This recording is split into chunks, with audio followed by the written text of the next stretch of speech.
بسم اللہ الرحمن الرحیم۔ السلام علیکم جی ناظرین، میں آپ سبھی لوگوں کو عثمان انفو چینل میں خوش آمدید کہتا ہوں۔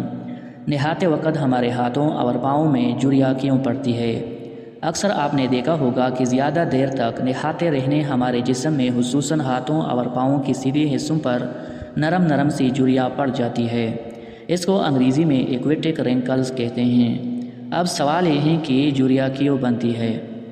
اصل میں ہماری جلد کو اللہ پاک نے 3 تہوں میں بنایا ہے۔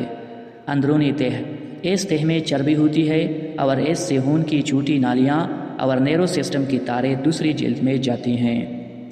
درمیانی تہ، اس تہ میں سر کے بالوں کی جڑیں، خون کی نالیاں، نیرو سسٹم کی تاریں، پسینہ پیدا کرنے والے گلینڈز، آئل پیدا کرنے والے گلینڈز موجود ہوتے ہیں۔ بیرونی تہ، یہ خشک مردہ سیلز کی ایک باریک سی تہ ہے جس میں سے بال اور ناخن نکلتے ہیں۔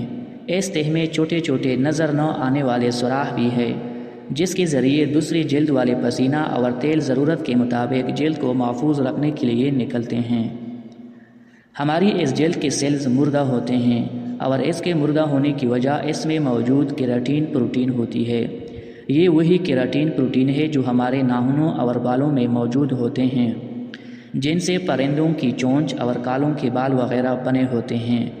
کیراٹین والے سیلز کم کھرچنے یا اکڑنے کی صلاحیت کے حامل ہوتے ہیں، اس لیے یہ جسم کو ایک خاص حفاظتی تہ مہیا کرتے ہیں۔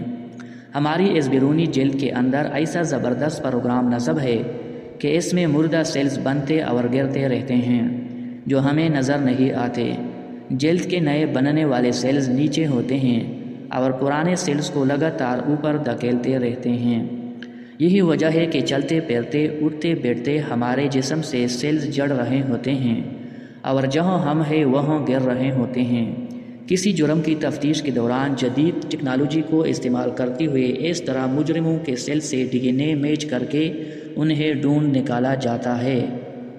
پھر اس جلد پہ ہماری درمیانی جلد سے نکلنے والا آئل ہماری جلد کو آئلی رکھتا ہے تاکہ دھوپ اور پانی کے خلاف ایک حفاظتی واٹر پروف تہ مہیا کر سکے۔ اس لیے ہاتھ دھوتے وقت ہمارے ہاتھوں پر پانی جلد کے اندر نہیں گھستا بلکہ پھسل کر نیچے گرتا ہے۔ تاہم زیادہ دیر تک نہاتے رہنے سے ہماری جلد پہ یہ تیل خشک ہو کر کم ہو جاتا ہے اور نتیجتاً پانی اس مردہ جلد کے اندر گھسنا شروع ہو جاتا ہے۔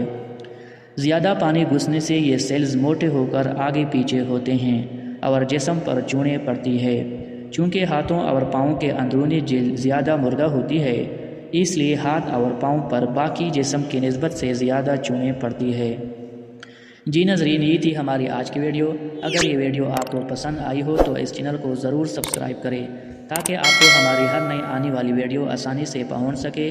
انشاءاللہ اگلی ویڈیو میں پھر ملاقات ہوگی، تب تک اپنا خیال رکھیے۔ خدا حافظ۔